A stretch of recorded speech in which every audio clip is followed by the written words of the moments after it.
good news is that the fossil fuel text calling for the phase out of coal and fossil fuel subsidies is still there.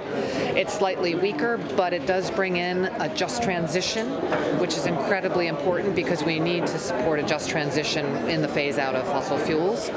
There's a strengthening of the text on loss and damage, a bit more there in terms of starting to talk about the funding that's needed there. I'm not sure whether that's going to be enough yet for the most vulnerable countries. And I think the text on the acceleration of needing to come back to the table, that's all still there, which is a bare minimum, I would say.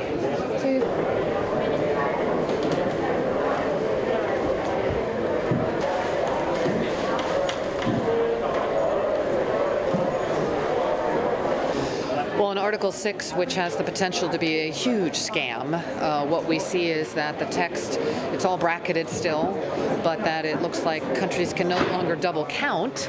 So that's important. That's a first step. But there's other pieces there that are just continue to be a concern. We need to be reducing emissions at source, not having carbon trading around the world. So better, but the whole mechanism itself is problematic.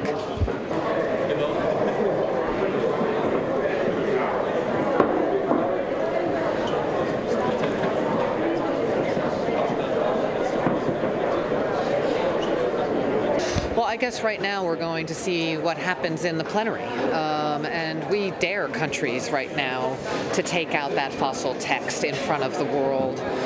The United States has to come in and support all of this support for adaptation and for loss and damage and not block that. We need every country to come in there. So we're not there yet.